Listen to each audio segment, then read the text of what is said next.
There's a story you should know from 100 years ago, and 100 years we've waited now to tell.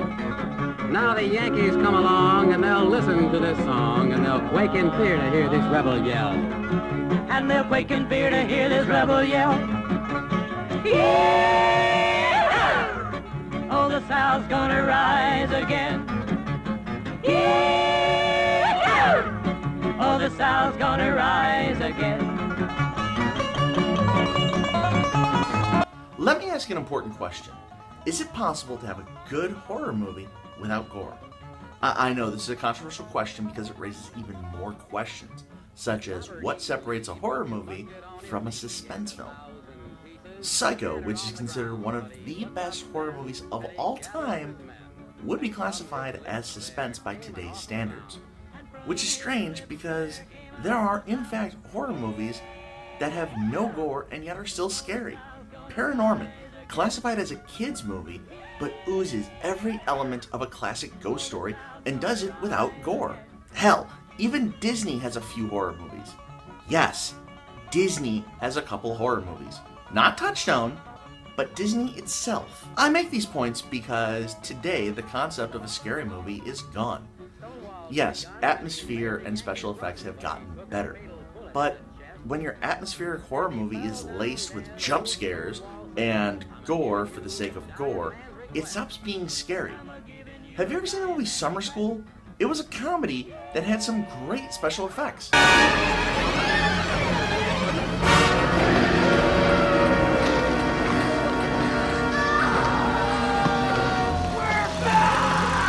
Yeah, it was a comedy through and through. Oh, by the way. Hello, ladies and germs. This is Gary Riley. I just want to say hi to Chaz and my new friend Chaz Cinema, Chaz TV. Come see me in New Jersey, Parsippany at the Chiller Theater. God bless you all.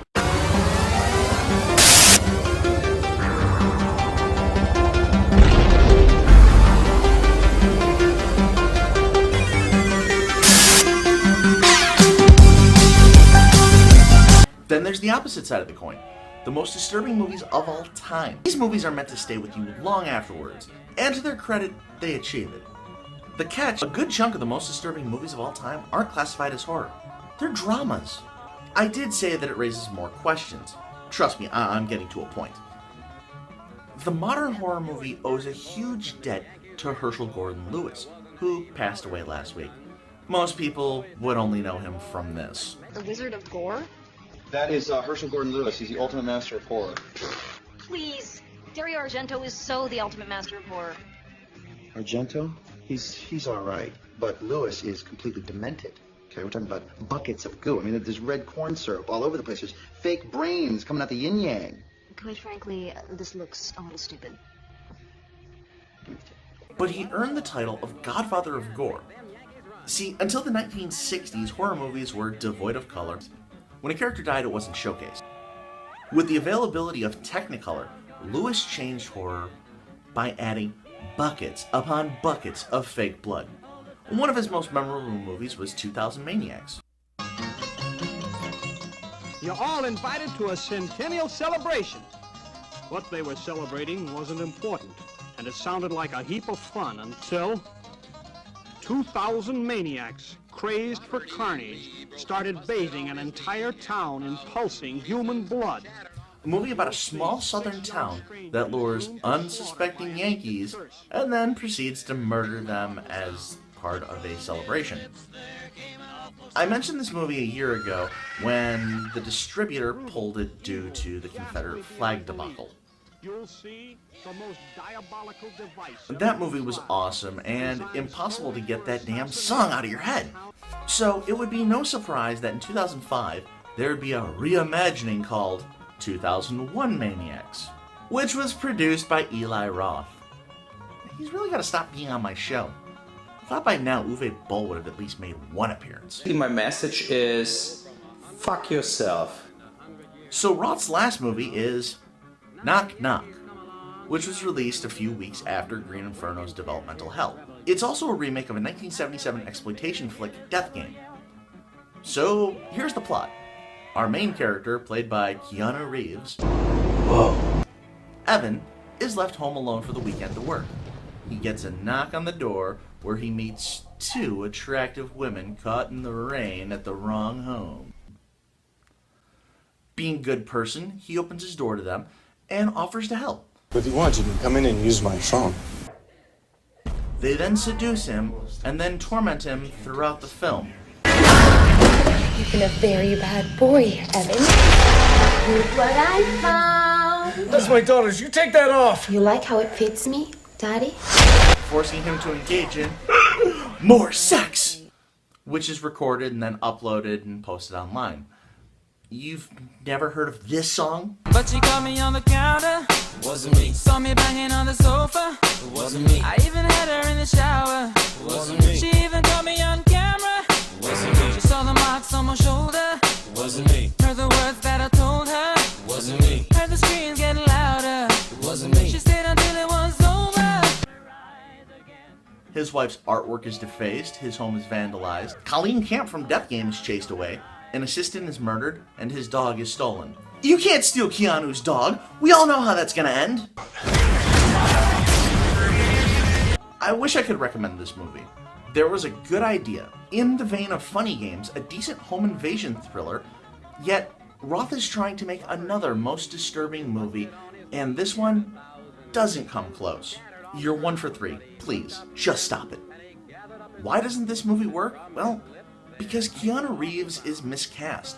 You've grown so used to him in roles where he's such a badass that it's impossible to see him as a victim, and his character is supposed to be a victim. Sure, he's a decent actor, but a movie with only 10 people in the cast? That's where serious actors need to be brought in. Rather than using the director's wife, aside from the nudity, and a good idea, this movie falls short at every turn. Skip it if you find it. Were we watching the same movie? Ron! Where the hell have you been? I have some ideas on how to make it a better movie. This I gotta see. That's just my opinion.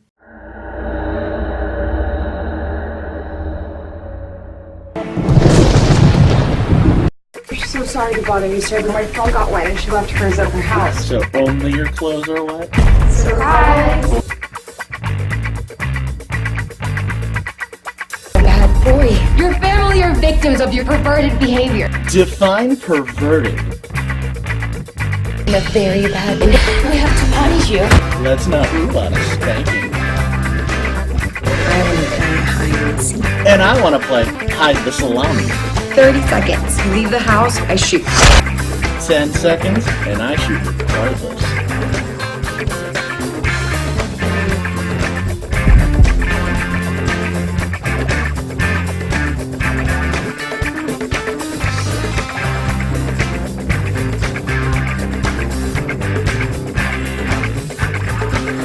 I'm glad we knocked on your door. Don't worry, I'll be knocking on the back door soon.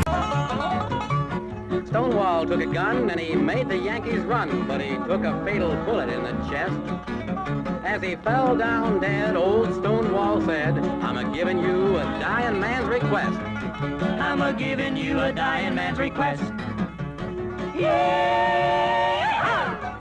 Oh, the South's gonna rise again. Yeah! Oh, the South.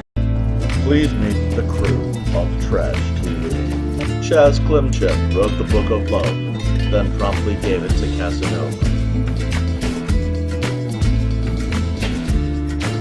Actor Bill Murray once asked Minty LaFresh for his autograph. Captain Cinema was arrested for actual piracy in a landlocked state. Hot-headed headbanger once discovered Sasquatch. They go for beers every Thursday. This is the crew of Trash TV, except no imitators. Binge watch with us, my friends.